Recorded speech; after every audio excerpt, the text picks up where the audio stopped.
Hello everyone, and welcome back to the Gaming Droid, and welcome back to Sky Pirate Droid, and welcome to another build. The first thing I started off with this build was by upgrading my Obsidian Builder's Wand into an Ardite Builder's Wand.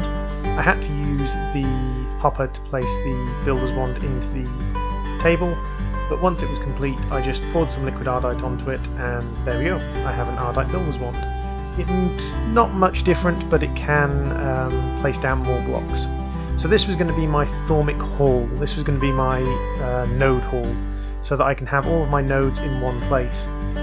There's things to do with putting nodes together, things to do with having pure nodes, having bright nodes, having different kinds of nodes in the right place, and allowing small nodes to get bullied so that they can be absorbed into larger, more powerful nodes. The first thing I did was thicken up the bottom of my Thormic Tower, because I thought, actually, you know what, a little bit of thickening on the bottom, it means I won't lose my netherrack for my fire. That's an angel block, it's just made out of feathers and gold in this pack. Some packs require you to use very expensive items to make your angel blocks, but all angel blocks do is allow you to place things in thin air, which is what this one did. As you can see, the Builder's Wand comes into its own for laying down compacted salt blocks, just to make the base of the island. My Thormic Islands have the compacted salt block base, because I think it works quite well. So that was just laying down the base, so I skipped a little bit of it, and then we come to laying down the walls. Nice and quick, nice and easy, just stone brick walls. I thought the stone brick walls, because the tower is also a similar construction, I thought, yep, that'll do, that's a nice design. Again, I'm starting to struggle with the whole design element of things because it becomes a little bit...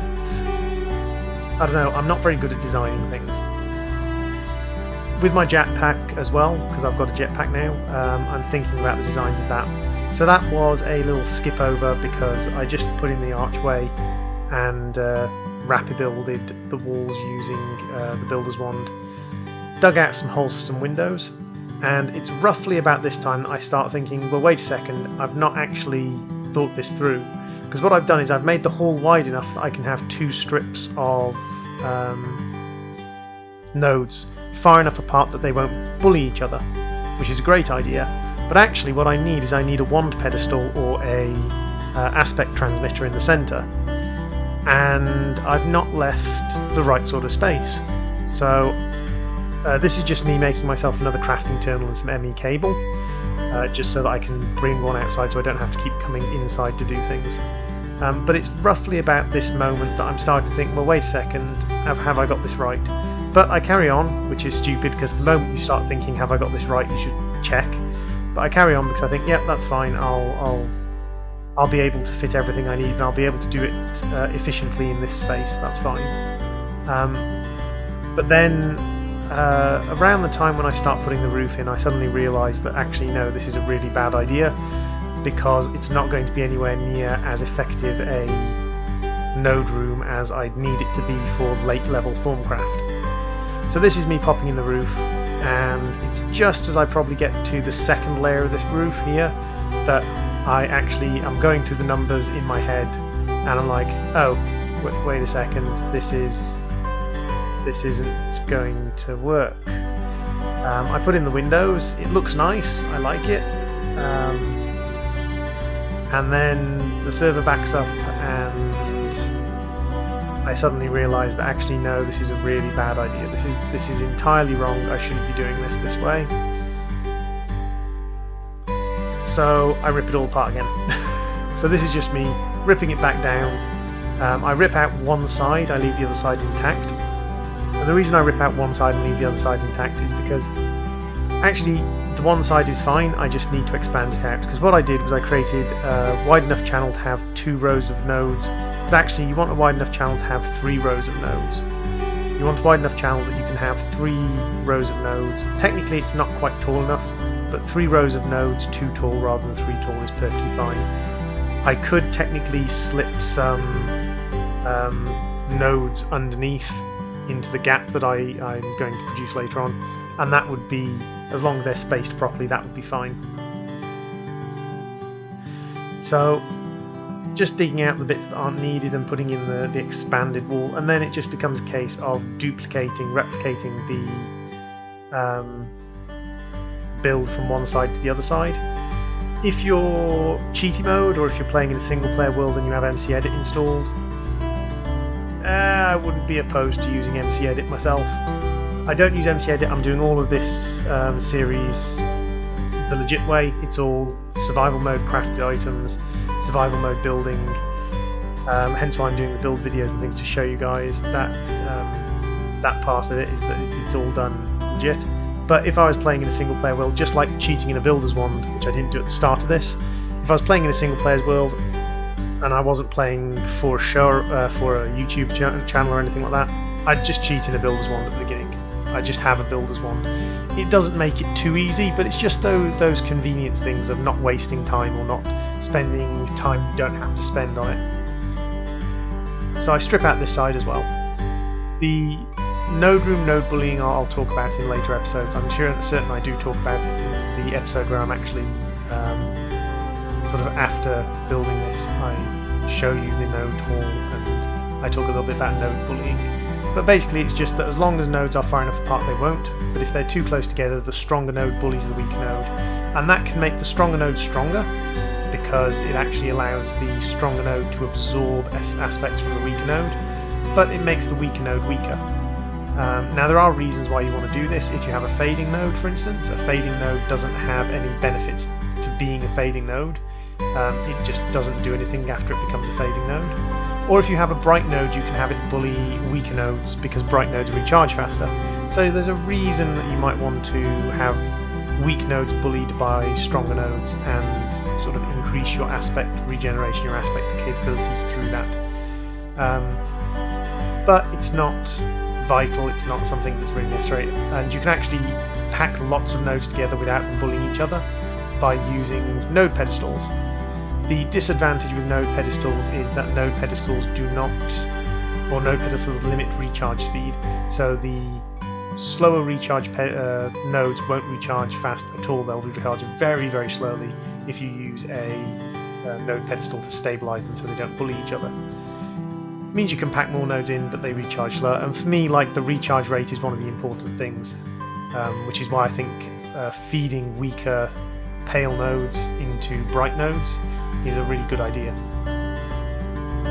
Unfortunately, the jarring process does turn most nodes pale, but hopefully one day I'll actually be able to jar a bright node and keep its bright category, and that will let me sort of make a really nice, powerful sort of super node. There is a risk to making super nodes in that, like, there is a chance of like basically making a super powerful node and having flux issues and things from it. But for the most part, especially with pure nodes around to purify, it's not too bad at all. So I just strip back the roof as well. I make a different type of roof. And this is going to be a really useful thing for my Thorncraft, because at the moment to get essences or get aspects into wands, I'm having to go to the nether, kill monsters in this world, or go to the nether and sap from the aura nodes in the nether. But with a nice aura node set up here, I'll be able to put a wand pedestal down, and the wand pedestal will just recharge my wand from local aura nodes. Now this particular roof build, I made a mistake here, I didn't check something. These are great wood slabs, and the builder's wand pops them down wonderfully. Now what I was expecting to do was to use a trick called slab switching, where you hit a slab with a wrench, a crescent hammer, and it changes its position from bottom to top or top to bottom. So I was planning to switch all of the inner edge ones over. The issue with that is I found out it doesn't work on great wood. It works on the other woods, but doesn't work on great wood. So I actually had to manually strip all of these out. But we'll just skip that and we'll go forwards to just after I finish stripping them out, and I get to placing nooks. Nooks are little tiny corners of glowstone. They produce as much light as a block of glowstone. They're very small and inconspicuous, and they have the advantage over torches of being harder to see. They're much less conspicuous than torches, and also if a monster does spawn, it can't knock nooks off, whereas in this mod pack mobs can knock torches down. They can't knock nooks down, so nooks are actually a great source of light in this mod pack that mobs can't destroy. later on I'll be having even better sources of light like arcane lanterns. Technically I could actually make arcane lanterns now, but arcane lanterns are an even better source of light.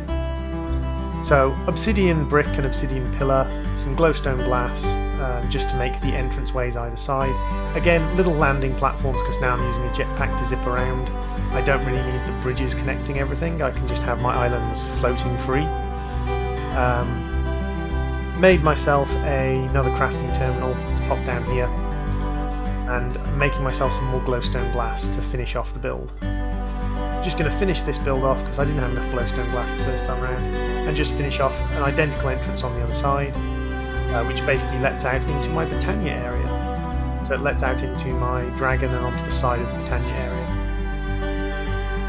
And this is it, this is part of my build, is I'm trying to make nice looking builds, but I'm also trying to get things reasonably functional. So I've made some redstone lanterns. I'm looking for the saw at the moment, I can't find the saw. Eventually I do realise where it is. There we go. So I make some redstone lamps and I turn them red, and these are going to become a carpet in here. They provide a nice even light source, and they're also quite sort of nice design. So there they are, pop down in the centre, and there is the finished hallway. Now with the finished hallway in place, it was time to put in the crystals, because all of these islands have to be supported by crystals. It's only the skyships that fly free. With the metal cut and some purple glass, because these are the Thormic Islands, so they get purple. I was thinking of having like natural crystals sticking out of the island, but then I realised this is very much a man-made island.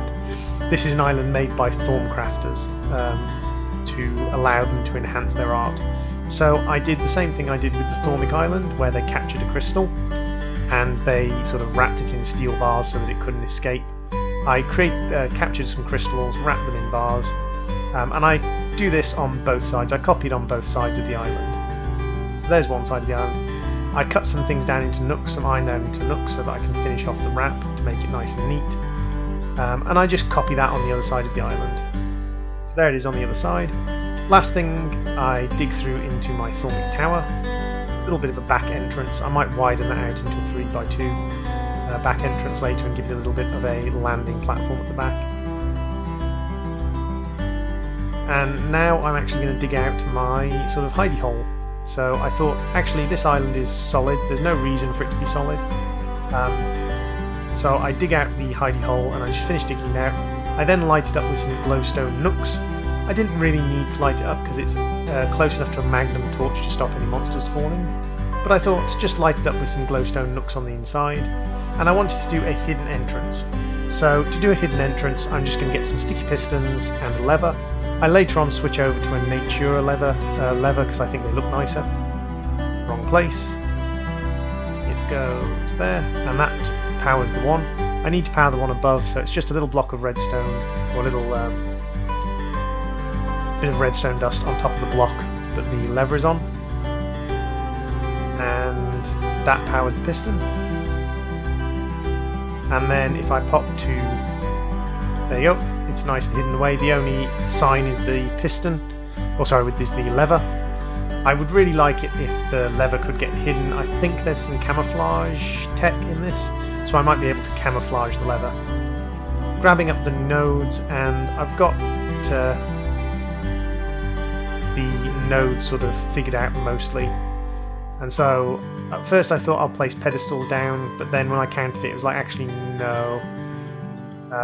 This spacing isn't right for pedestals. So I strip out the pedals and I just have the nodes floating free. And the way you get a node out, you pop a node jar on the floor and then you just bop it with a wand and it frees the node.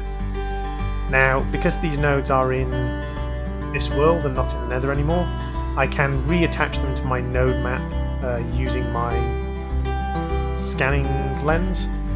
And it's a good thing to reattach them to a node map. I popped that one there because it was very weak and it had the three essence of one type and 2 essence of another. So thank you for watching, and I'll see you all in the next video. Bye!